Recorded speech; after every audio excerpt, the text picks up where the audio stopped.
On vous souhaite la bienvenue à ériclatour.com dans quelques instants. On reçoit le nouveau président du regroupement des travailleurs autonomes du Haut-Richelieu, Christian Haché. Il milite au sein de l'organisme depuis déjà plus de 8 ans maintenant, mais il en est maintenant aujourd'hui le président. Il va nous parler un peu, nous faire un peu le bilan parce que ça existe quand même depuis 1998. On est rendu à plus de 70 membres. Il y a beaucoup d'activités, des déjeuners à chaque semaine.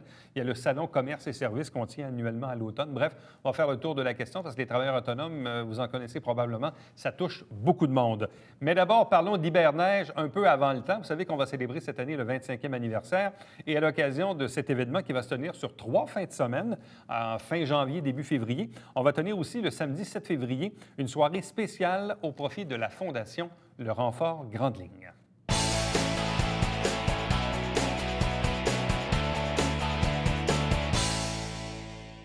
C'est déjà le temps de parler d'hiberneige, même si l'événement se tient en janvier 2015. Il y a une programmation assez détaillée. Il y a aussi des événements particuliers. En plus, on a vu la neige qui a commencé à nous tomber dessus. 3 invités pour en parler. D'abord, Claude Heiler. Bonsoir. Bonsoir. De même que Jacques Charette de la Fondation Le Renfort Grande Ligne. Bonsoir. Et M. Luc Gontier. Bonsoir et bienvenue. Bonsoir. Bon, hiberneige, ça fait des décennies, plusieurs décennies que ça existe. En quoi, cette année, avez-vous un événement qui est particulier, qui vient joindre la Fondation Le Renfort, M. Heiler? OK. Cette année, pour le 27, parce que c'est le 25e anniversaire cette année, on organise une grosse soirée le 7 février. Un orchestre, 10 musiciens, Rock and Java. Il y a 2 chanteuses, il va y avoir des invités spéciaux que je ne peux pas nommer ce soir parce que j'attends une confirmation. Ça tombe dans le positif.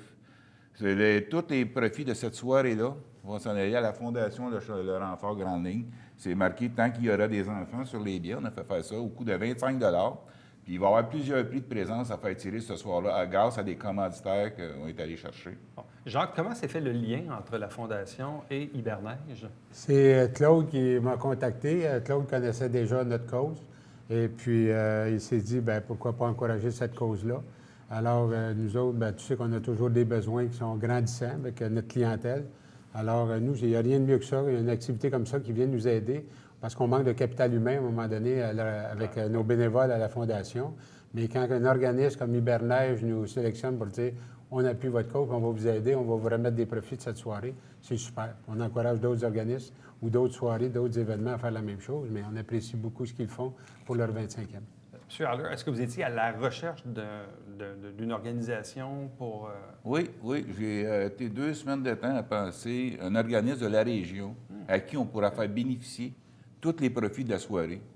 C'est là qu'il m'est venu à l'idée, mais il y a quelqu'un, un de mes cousins, il dit, appelle-nous Jacques Charette, parce que lui, il fait la balade de rêve avec Jacques, mon cousin. Puis là, il dit, m'appelle Jacques, il va... Fait que là, j'ai appelé Jacques, bien oui, je le connais, fait que c'est pas d'hier. Donc, le lien s'est fait assez rapidement. Ah oui, le lien, au bénéfice de la Fondation Le Renfort Grande Ligne. Exact. Il a accepté tout de suite.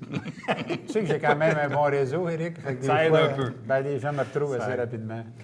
M. Gontier, c'est quoi aujourd'hui Hiberneige? Parce qu'on dit 25e anniversaire.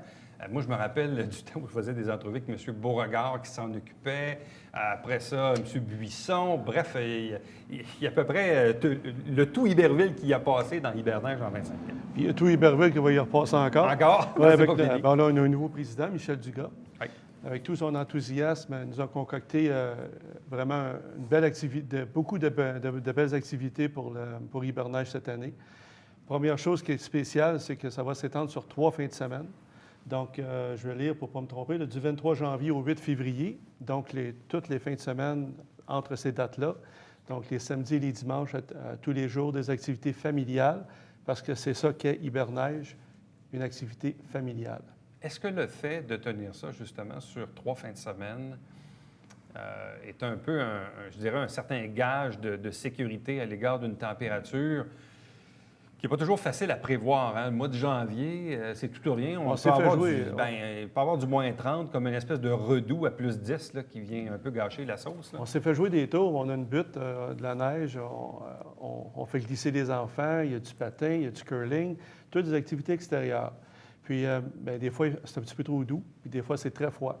Quand c'est très froid, tout le monde vient pareil parce qu'il y a des activités intérieures. Tout le monde peut se réchauffer.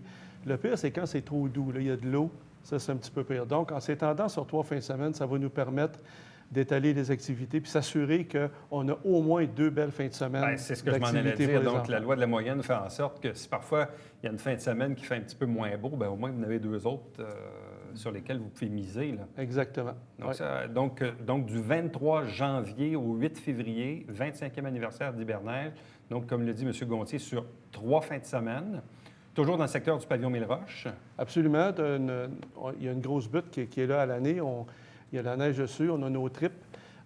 Mais ce qui est important à dire aussi, c'est que c'est une activité au coût de 3 les familles peuvent venir pour les 3 fins de semaine. Donc, autrement dit, là, ça coûte vraiment pas cher. Puis, ils ont droit à toutes les activités. M. Heiler, pour vous, ça représente quoi, Hiberneige? Hiberneige, moi, c'est une fête familiale. C'est super le fun. Avant d'embarquer dans le comité, j'y allais avec ma famille, mes petits-enfants. J'y allais avec mes enfants. Après ça, je suis rendu avec mes 3 petits-enfants que j'emmène. Puis je trouve ça tellement agréable pour des fêtes de famille, là. C'est de la rencontre. Tu rencontres toutes sortes de gens, tu jases. C'est très, très plaisant. C'est une belle fête. C'est une belle fête pour tout le monde. Bon, Jacques, parlez-nous un peu de cette fameuse soirée dont le renfort va être le bénéficiaire. Qu'est-ce que c'est, cette soirée en particulier? Bien, c'est avec, comme tantôt Claude disait, c'est le groupe Rock and Java. Entre autres, il y a des gens, c'est des musiciens locaux, des chanteurs locaux qui font partie de ce groupe-là. Il y en a quelques-uns. Et puis, c'est un très bon groupe. Je pense que ça s'annonce pour être une très, très belle soirée. Les gens qui voudront acheter des billets, ils vont pouvoir le faire, ils peuvent le faire auprès des membres, les différents membres du comité organisateur du Carnaval d'Hiberneige, mais également sur notre site lerenfort.com. Les gens vont pouvoir acheter et réserver leurs billets en ligne. Ils veulent le payer avec leur carte de crédit, ils peuvent le faire en ligne avec la Fondation. Donc ça, dans le fond, c'est la 3e fin de semaine, donc le samedi 7 février. 7 février. Au Mille-Roches. Exactement. Évidemment. À 8 heures. Donc, puis et Rock and Java, qu'est-ce que c'est comme groupe? C'est un groupe de 10 musiciens de la région. Ils sont venus jouer au théâtre ici à Saint-Jean pour l'hôpital de Sainte-Justine et l'hôpital Juif. Il y a à peu près un mois et demi. C'était un vrai succès. Puis là, moi, je suis allé les voir, puis je connais plusieurs musiciens là-dedans. J'ai dit, tiens, pourquoi il ne viendra pas nous le faire, nous autres aussi, pour une fondation de la région. Ils l'ont accepté tout de suite. Fait que c'est un bon groupe de musique. Ils jouent toutes sortes de musique imaginables qu'on peut entendre. Puis, Donc, le titre du spectacle, c'est « Tant qu'il y aura des enfants », donc au profit de la Fondation Renfort Grande Ligne, à 20 h au coût de 25 $. Donc, le 25 $ comprend quoi? C'est l'entrée. Tous les profits de l'entrée s'en vont à la Fondation. Tous les profits. Le 25 $, il va y avoir les prix de présence qui sont compris là-dedans et l'entrée pour assister au spectacle. Puis tous les profits de l'entrée s'en vont directement à la Fondation Le Renfort. Potentiellement, c'est quoi, 150 places, 200 places? Non, on a fait faire 300 billets. 300 billets quand même, oui. On peut passer 300 billets avec du monde qui vont pouvoir danser parce qu'on va s'amuser toute cette soirée-là. Puis... Parce qu'Hiberneige, c'est une activité, je dirais pas extraordinaire, mais plutôt sensationnelle dans le sens sensation, parce que tout le monde participe aux activités, que ce soit le jour ou que ce soit dans les soirées. On ne va pas là s'asseoir regarder, on va là pour participer. C'est un mélange des deux, parce que Hiberneige, donc, il y a de l'activité extérieure, mais il y a aussi, donc, à l'intérieur, le Mille-Roches est pas mal sollicité. Bien, à l'intérieur, on a les maquilleurs, on a des jeux intérieurs, de la céramique, toutes sortes de choses comme ça que les enfants aiment faire. On a des concours, on a toutes sortes de choses. À l'extérieur, il y a des structures gonflables, il y a l'hélissade, il y a des tours de 4 roues. Il y a une calèche qui est là. Cette année, justement, on a changé. C'est M. Boucher qui est là avec toute son équipe. On a de la tire sur neige. Tout ça, ça fait partie du 3 $ que vous payez une fois seulement pour les 3 fins de semaine. Bon. Donc, Jacques, cette activité-là, si tout va bien, potentiellement, ça peut vous rapporter à peu près combien pour la Fondation? Bien, c'est peut-être le Claude qui a une meilleure idée. Là, mais il a parlé d'un montant déjà autour de peut-être en dessous de 10 000 frôler 10 000 peut-être. Ouais, peut-être. Ça dépend de... Ouais, tout dépend du nombre de personnes. Les 300 billets vendus à 25 $, si on fait un calcul vite, qui rapporte 7 500. Donc, ça pourrait jouer dans ces eaux-là. Ça, c'est ça. S'il y a des prix, je ne sais pas si le monde va vouloir vendre des billets pour faire d'autres tirages, ça, je ne suis pas au courant. Ouais. Moi, les prix que j'ai eus, c'est pour faire tirer durant la soirée. Bon. Pour un organisme comme le Renfort, d'avoir un 7, 8 ou 10 000 là, qui tombe du ciel, qui n'était peut-être pas prévu, là, je présume, hein? C'était pas un montant prévu là, dans votre liste. Nous, ce qui est prévu, c'est qu'on a des dépenses. Ça, c'est sûr. On les a, ils sont récurrentes à toutes les années. Vous savez que la Fondation de Renfort a quand même 9 maisons. On a 9 maisons qu'on supporte. Là. Toutes les rénovations, les réparations, ça revient régulièrement.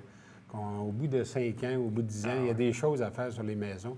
On a souvent parlé de répit, mais il y a des maisons qui servent au répit. Fait que, est-ce qu'on l'applique sur le répit, on l'applique sur la maison? La Fondation a besoin de sous. Et il y a toujours la fameuse statistique actuellement. On est rendu en Montérégie, dans notre région, ici, 1 enfant sur 100 naît avec un trouble envahissant du développement. C'est beaucoup. C'est beaucoup. Le chiffre, là, Ça, c'est des futurs clients. Bien, c'est des familles. C'est des familles, tout de suite, là, le bébé naissant, là, mais d'ici 2, 3, 4 ans, là, la famille là, va avoir besoin de répit. Donc, on a besoin définitivement, on a besoin d'aide. Puis quand Hiberneige, puis quand Claude et toute son équipe, l'organisation, nous arrive avec des montants semblables, nous, ça vient nous aider. On est tellement restreint avec un peu de monde à la Fondation. Annuellement, vous avez à peu près des recettes pour combien, la Fondation? Comme je t'ai déjà dit, on essaie de les augmenter à toutes les années. On s'en va vers le 500 000. Puis éventuellement, il faudra aller au million. Où est-ce qu'il y a un gros, gros besoin, que ça, on n'est pas prêt de le régler. Mais le jeune qui va à l'école jusqu'à l'âge de 21 ans, après ça, il n'y a plus d'école pour lui. Après 21 ans, là, il n'y a plus d'école, il n'y a plus de place pour lui. Dans la société, au niveau scolaire, il n'y en a plus de place pour lui. Donc, après ça, il arrive sur le marché du travail. On commence déjà à sensibiliser des gens, à les embaucher. C'est merveilleux de voir qu'il y a des employeurs qui vont le faire, mais c'est minime. Mais ces gens-là, les parents, il y a des parents qui vont laisser le couple, là, la femme va peut-être laisser l'emploi pour être avec l'adolescent, le jeune adulte à la maison. Ça a un non-sens. Fait que faut aider ces gens-là. Puis nous, on avait un beau programme, là, puis ça coûte beaucoup de dollars. On a un très beau programme là, qu'on voudrait. Les jeunes seraient prêts à apprendre quelque chose, puis qui viendraient nous aider. Ils organiseraient de quoi? Ils deviendraient, exemple, des artistes, puis ils organiseraient une soirée qui serait au profit de la Fondation. Formidable comme projet, mais il faut aider financièrement. Mais on manque de sous. Mais plus qu'on va en avoir, puis plus qu'on va aider la cause. Et là, dans le fond, c'est de l'argent qui tombe du ciel avec cette activité-là qui s'inscrit à l'intérieur d'Hiberneige 2015 pour le 25e. Exact. Donc, on le répète, soirée Rock and Java, donc le samedi 7 février au Mille Roches à compter de 20 h. Donc, les billets 25 en vente dès maintenant. Ça en procurait mon numéro de téléphone aussi. Donc, les gens peuvent vous contacter. Ils peuvent le faire via le site web de la Fondation aussi. Exactement. Donc, ça, ils peuvent le faire même par carte de crédit, on le disait tantôt. Exactement. Puis ça va danser, hein? Le groupe, moi, j'ai entendu la musique, là, ça bouge, hein? Ça danse en masse. Oui, ça va rocker pas mal. Puis, M. Gontier, donc, on le disait tantôt, mais évidemment, on va peut-être aussi avoir l'occasion de s'en reparler en janvier 2015, au retour des fêtes, parce que là, ça fait un peu drôle de parler de carnaval aujourd'hui, là, mais on va sûrement vous réinviter début janvier pour en reparler, parce que vous avez quand même une panoplie d'activités sur 3 fins de semaine. Absolument. Oui, ça va. Je vais revenir avec Hubert, justement, puis on va être prêt. La fin de semaine, tout va être profiné comme il faut. On va savoir exactement qu'est-ce qui va se passer. Donc, Hiberneige 2015 et cette soirée spéciale au profit de la Fondation Renfort Grande Ligne. À vous trois, merci beaucoup. Bonne chance. Merci. Restez avec nous, puisqu'au retour, on reçoit le nouveau président du regroupement des travailleurs autonomes du Haut-Richelieu.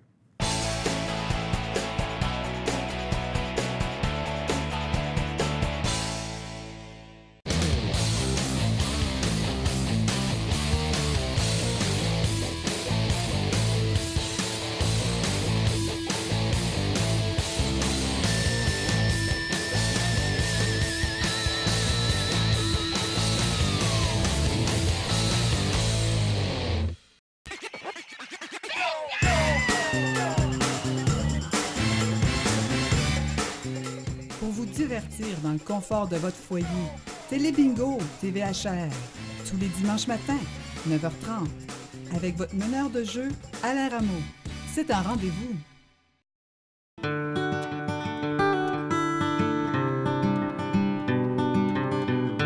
Coulisses Bêta, version 3.0, de retour l'hiver 2015.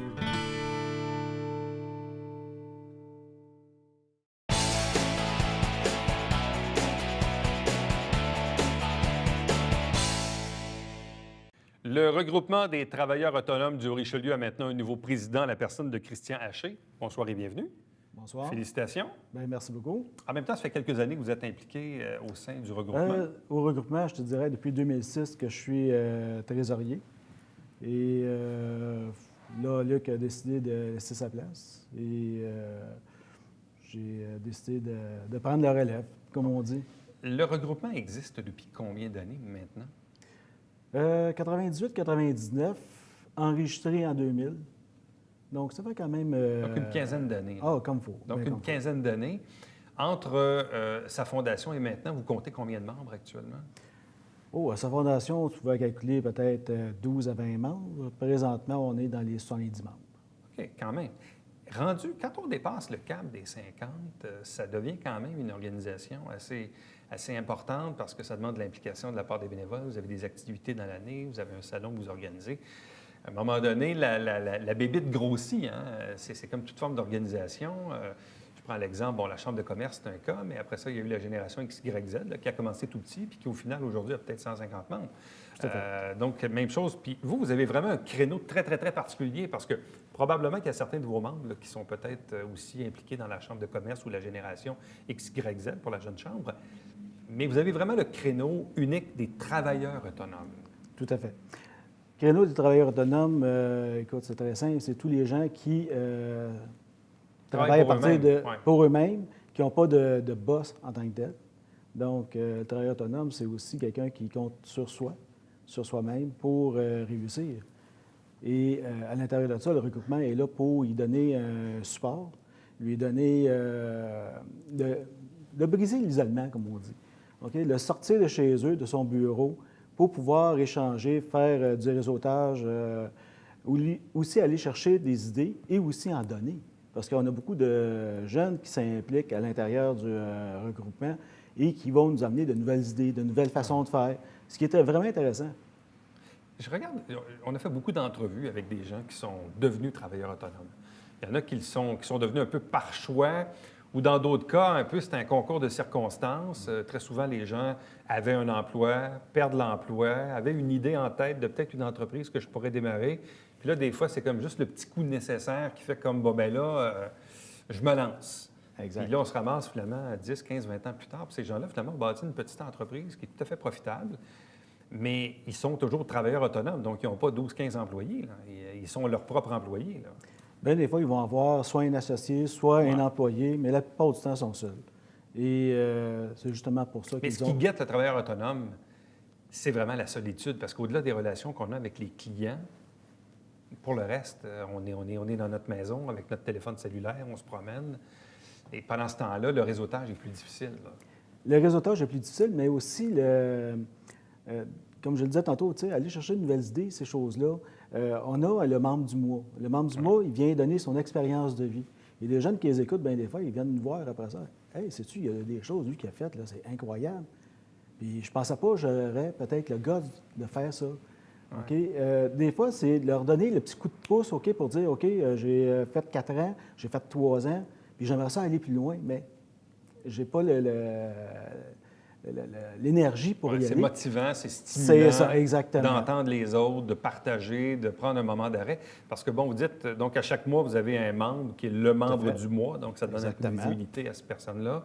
En même temps, vous avez des déjeuners, presque à toutes les semaines? Ou... À tous les semaines, à tous les mardis matin, on est au restaurant chez Pedro à 7h30. Une fois par mois, on a un conférencier qui vient nous parler de plusieurs choses. On avait eu un notaire dernièrement qui nous a parlé des mandats d'inaptitude et toutes ces choses-là. Là, de mardi prochain, ça va être Dave Turcotte qui va nous parler comment eux autres voient le travailleur autonome, OK, point de vue député.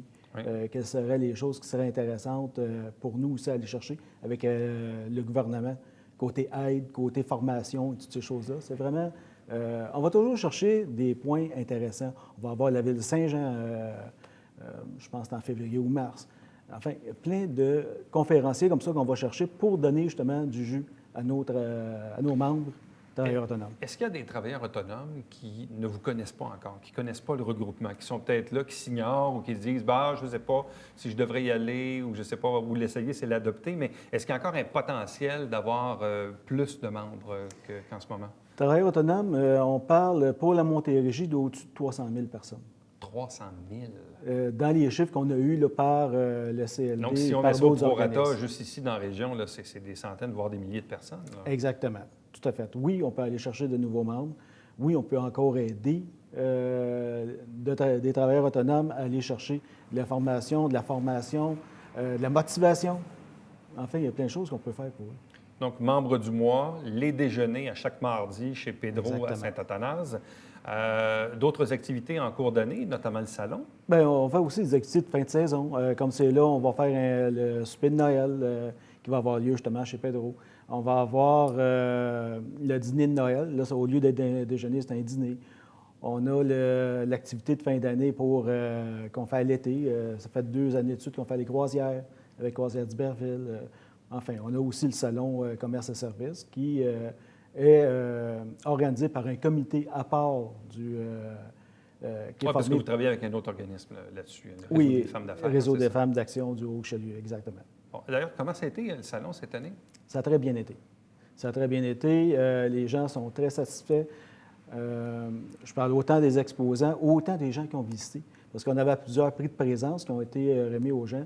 Et c'est moi qui recevais au bureau pour leur donner leur prix de présence. Et je te dirais que les gens étaient enchantés.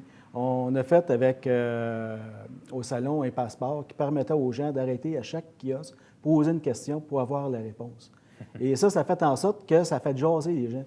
Écoute, les gens, ils restaient 1h30, 2 heures à l'intérieur du salon, habituellement une demi-heure, puis c'était passé. Puis là, ils ont resté longtemps pour jaser, parce que poser une question, mais il y en a toujours une deuxième, une troisième, et ça a été vraiment plaisant. Là, cette année, vous aviez quoi, une quarantaine d'exposants à peu près? Non, 32. 32 exposants. On avait dit qu'on aurait 32 seulement, et on s'est tenu à ce chiffre-là. On a refusé des gens. Ah oui? Oui. Pour une notion d'espace ou d'organisation?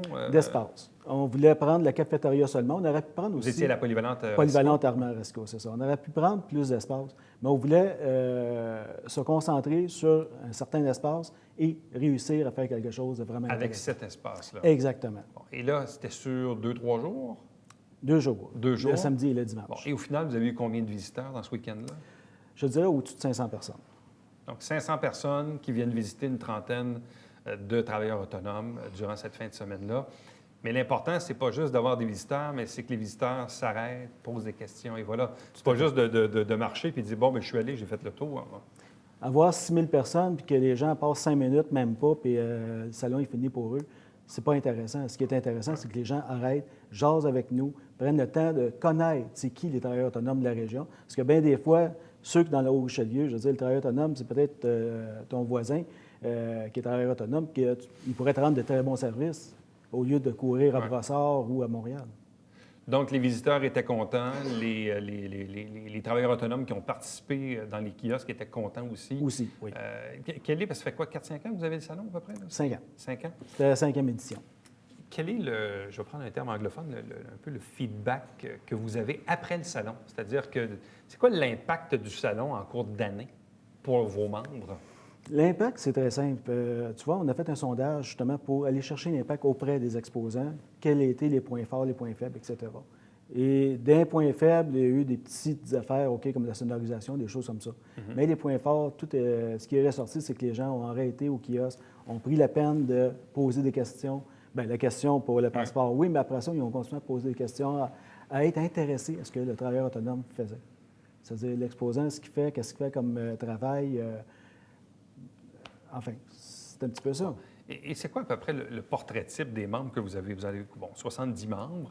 Bon, votre propre exemple, vous êtes dans le domaine des services financiers, Exactement. mais ça ressemble à quoi vos collègues qui sont membres du regroupement? Pour donner une idée, tu as Sophie Campbell, des gâteries de Sophie, c'est de la pâtisserie. On a des gens qui sont dans les produits de beauté. On a d'autres gens qui sont dans les services d'entreposage avec Luc Veillette, entre autres, qui était dans l'entreposage industriel, sécurité dans l'entrepôt, ces choses-là. Adolphe Thibault, qui était dans l'affichage, je veux dire, faire des banderoles, faire toutes sortes de choses comme ça. Écoute, Clôture Optimum, d'ailleurs, Bruce Aubertin, il était avec moi à la dernière entrevue. Tu as vu, c'est un jeune qui débute et qui a du potentiel incroyable. Puis pourtant, c'est un jeune, je veux dire, qui a tout à donner et aussi à apprendre. C'est ça. Exactement. Donc, le portrait des travailleurs autonomes, c'est un peu ça. Vous avez aussi un site Internet? Tout à fait. Site Internet, autant pour le regroupement que pour le salon. On est aussi très présent sur Facebook. Donc ça nous donne aussi, tu vois, juste sur Facebook, en amis Facebook, ça je peux dire, on est au-dessus de 335, je crois qu'on est rendu, personnes qui aiment notre page, qui suivent nos activités, qui vont chercher de l'information sur ce qu'on fait. Et qu'est-ce qui vous motive à vous impliquer autant dans cet organisme-là depuis quoi, presque 8 ans maintenant? Là? Ce qui me motive, c'est que j'ai toujours eu à cœur de prendre des organisations pour pouvoir aider. J'ai toujours eu comme optique personnelle, donne à la vie et tu recevras. Fait que j'ai beaucoup reçu jusqu'à présent. Je continue à donner. J'ai donné quand j'étais jeune. J'ai toujours fait partie d'organismes sans but lucratif. Parce que vous êtes impliqué dans quelques organismes, je pense. Oui, j'avoue. Les travailleurs autonomes, c'est un parmi tant d'autres, là. J'ai 3 organismes que je m'occupe. Un, parce qu'on n'a pas eu le choix, pour le bingo, entre autres. Pour la Société nationale des Québécois, ça, c'est un choix que j'ai Par conviction. toujours... Exactement, tout à fait, oui. Conviction, faire des fêtes nationales, mérite en histoire, toutes sortes de choses comme ça. Christian Haché, merci beaucoup. Donc, félicitations, longue vie encore une fois au regroupement des travailleurs autonomes du Richelieu. Puis on invite les gens à connaître et à s'informer de vos activités, puis peut-être aussi à en devenir membre pour grossir les rangs de cette association. Ça nous fait plaisir et merci beaucoup de m'avoir reçu. Merci. Restez avec nous puisqu'au retour, on vous présente le Babillard quotidien.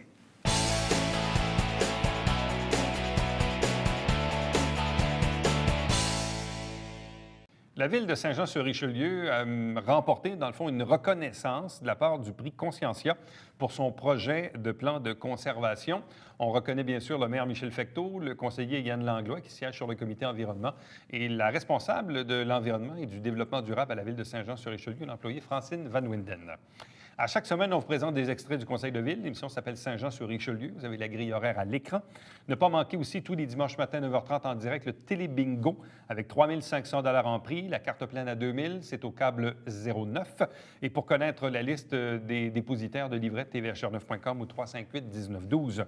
À chaque semaine, on vous présente aussi d'autres émissions que vous pouvez retrouver sur la grille de la télévision du Richelieu. Donc, visitez notre site Internet, tvhr9.com. Vous pouvez communiquer avec moi directement, Éric Latour à commercial tvhr9.com. Vous pouvez nous suivre sur Twitter, nous visiter également sur Facebook, facebook.com/tvhr9. À demain. Bye-bye.